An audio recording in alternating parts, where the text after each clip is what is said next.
Dentro del estómago, además estoy recordando ahora cómo hoy, repasando, para preparar un poco el programa de hoy y tratar de hacerlo un poco ameno, he tirado de mi biblioteca particular de mi casa, de un libro de fisiopatología que yo utilicé hace, pues no sé, 15 años, 14 años, una cosa así, muchos años.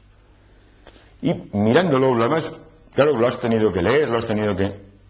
Pero sí, cantidad, gran cantidad de las cosas que aquí vienen, que en ese momento era básico para aprobar la asignatura, en concreto de la fisiopatología.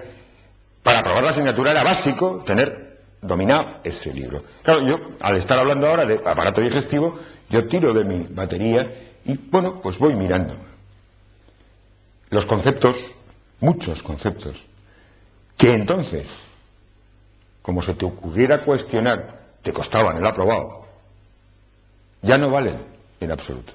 Es decir, ese mismo libro se lo colocamos a un chaval en segundo de medicina, y aunque lo maneje y lo sepa perfectamente, bueno, lo echan de la facultad, lo echan. Sin embargo, cuando yo, como aquí tratamos de dar lo que dicen, una de cal y otra de arena, en el sentido de que, bueno, vemos con la seriedad y el rigor científico con el que los libros que actualmente en las facultades se están impartiendo, estos libros se están utilizando, la bibliografía es estos libros, los que tenemos aquí, pues también recurro a mis libros de medicina natural. Y es curioso cómo en 10 años no han variado, pero es que si nos atrasáramos más, no han variado. La pauta es la misma. Lo que cambia a lo mejor es el elemento externo, pero tampoco cambia el elemento externo, porque las bases de la enfermedad, el frío, el calor, el viento frío, el viento con calor, la humedad, las emociones, los deseos. Los seres humanos somos igual de cutres ahora que hace 7.000 años, o igual de grandes, o igual de buenos, o igual de malos. Somos iguales, tenemos 2 brazos, 2 piernas y una cabeza. Y nuestro sistema digestivo es el mismo. Es el esófago y estamos en el estómago.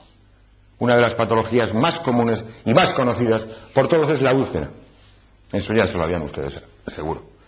Ya lo habían dicho en casa. Pues sí, la úlcera es esa enfermedad que cambia el gesto al que la padece, sitúa el paciente de un dedo, normalmente en epigastrio, y le cambia el gesto. Tan es así que familiares o amigos de una persona que tiene úlcera y que es conocido, ya se sabe que tiene, en ese día le está dando la úlcera, le está machacando, le está haciendo polvo. Y en ese momento, pues, si es un jefe, todo el mundo trata de escaquearse porque ante cualquier tontería puede rugir. Pues me acuerdo ahora de un caso pero bueno, esto les podré decir hace como 10 años, 8 o 10 años. Esto es una anécdota. Y es auténtica, ¿eh? Un médico en Ceuta, de medicina interna, bueno, recibe en su consulta un matrimonio. Y un matrimonio, los dos iban a visitarse. La señora se iba a visitar por un problema de hongos, de una micosis en vagina, y el marido por un problema de úlcera, una duodenitis, una úlcera que ya llevaba tiempo, que le había asustado porque había tenido una bocana de sangre. Y por supuesto no toleraba ningún tipo de alimento, ya es que era horroroso. Y entonces el facultativo, lógicamente, cumpliendo con su obligación como médico, hace 2 recetas. Un antimicótico para la señora, que debe utilizar durante unas pautas de días, prescrita por el médico y, bueno, avalada por la multinacional farmacéutica correspondiente, y al señor, con su problema ulceroso, le receta un antiulceroso. Hay muchos, bueno, pues el que sea. Y le da las pautas de toma, de ingesta de ese antiulceroso. Y les dice, bueno, vuelvan ustedes a la vuelta de 15 o 20 días. Y a la vuelta de 15 o 20 días, o un mes, el señor viene como unas castañuelas y dice, bueno, mire, como de todo. Se me ha curado la úlcera. Esto es auténtico, no es ningún chiste ni ninguna broma. Se me ha curado la úlcera. No sé si se me ha curado, pero como de todo. Una de las formas para hacer diagnóstico en tubo digestivo es con el tubito ese famoso y la pantalla de televisión, y antiguamente se hacía, también se sigue practicando actualmente, para ver la posible existencia de divertículos, que son en el mismo tubo, pues la posibilidad de que la musculatura que envuelve se haya tenido una dilatación por una distensión, por un aumento de la presión intraluminal, y haya hecho un divertículo, los famosos divertículos de Zenkel y tal. Hace la papilla de Vario va muy bien. ¿Por qué? Porque la úlcera, ¿qué es? Una herida. Lo que pasa es que una herida que tenemos aquí en la epidermis, bueno, pues sangra y hemos perdido una parte, la integridad de nuestra piel. En el caso de la mucosa gástrica, que también tiene 3 partes, entonces se ha producido una herida. ¿Qué pasa? Si la herida es superficial solo en la parte de arriba, bueno, pues es una úlcera. Si es en la parte media, ya es. Y si se perfora, ahí tendríamos la perforación, que eso es de urgencia inmediata y pasar directamente a quirófano. Entonces, cuando se coloca la papilla de Vario, que es esa cosa que era como una cosa, como estuviera bebiendo según una pared, claro, eso tiene una cosa radioactiva que impresiona la placa, y según va pasando por los distintos tractos, como en principio no se absorbe nada, no pasa nada al torrente circulatorio, pasa por todo el tubo digestivo.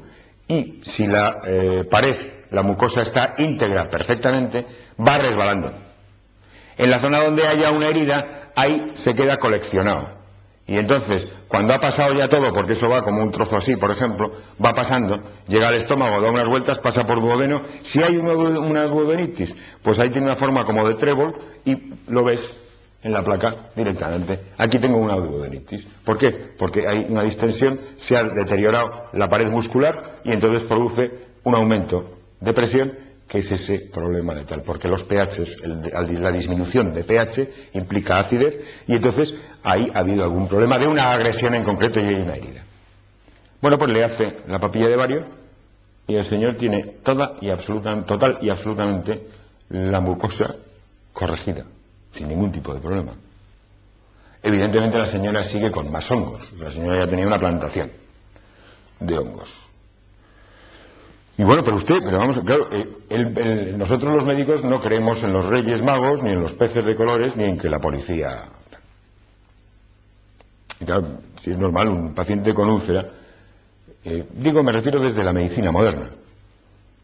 No es habitual que un paciente, entre otras cosas, porque no va a corregir de la noche a la mañana sus hábitos alimenticios, va a seguir la pauta que le estamos dando hasta que se le pase el dolor, y luego, una vez que se le pase el dolor, pues a lo mejor se le olvida y volverá otra vez. Y como si hay el componente, porque antiguamente, además, era otra cosa de las que quería contarles en el libro este. En el libro este se recomendaba formas y técnicas de operación de cirugía, que hoy están absolutamente desterradas.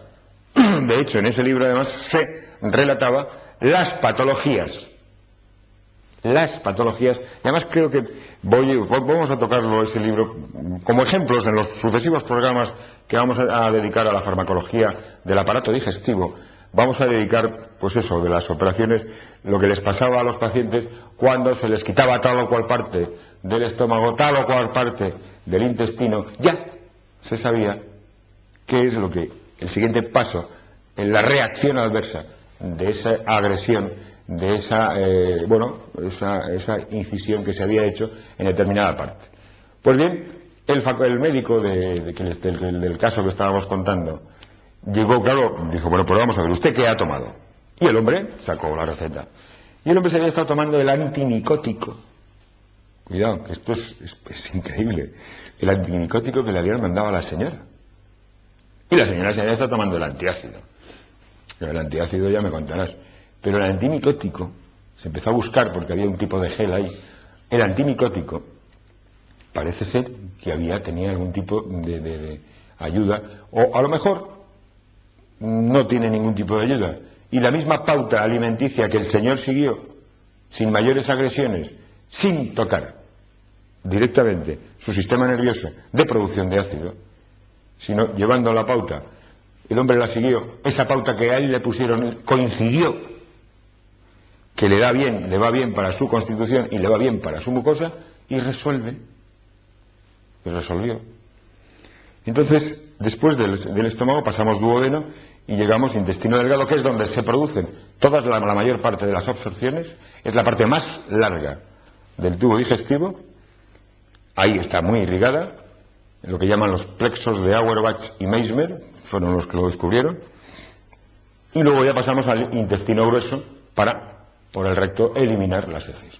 Con la problemática que lleva, una de las patologías que tenemos más graves en tubo digestivo es la interrupción del tránsito.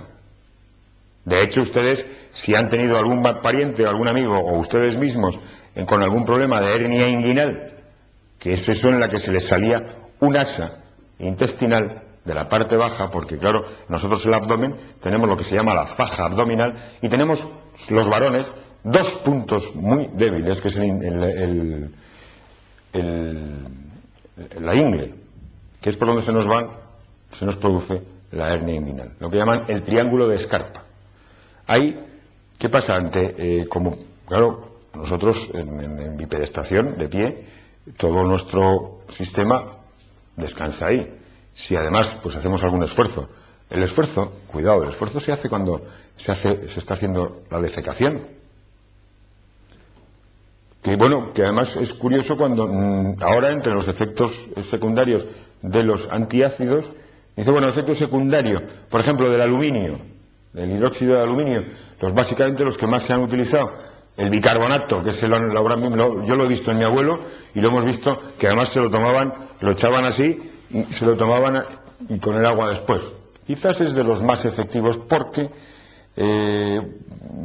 incluso eso tiene efectos secundarios, porque vamos a ver, el bicarbonato, al pasar a estómago y mezclarse con el clorhídrico y los ácidos, se convierte automáticamente en cloruro sódico, CO2, anhídrido carbónico y agua. Una molécula de cada.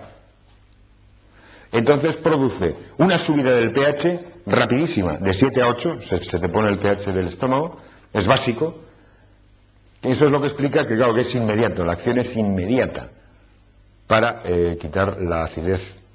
Pero, claro, nuestro sistema central está interrelacionado.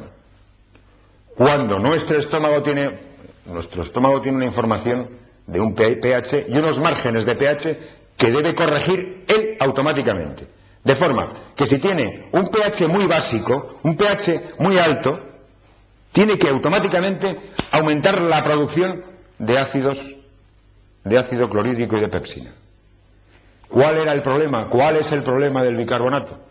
Bueno, el problema del bicarbonato es que después de una ingesta en la que tenemos gran acidez, mucha acidez, tomamos bicarbonato, inmediatamente se nos quita la acidez. El síntoma desaparece, inmediato. Ya hemos visto que se nos pone en 7 o en 8 de pH. Pero luego, por efecto rebote, se produce una mayor acidez. ¿Por qué? Porque nuestro sistema nervioso está informado que tiene un pH altísimo, que tiene que corregir inmediatamente.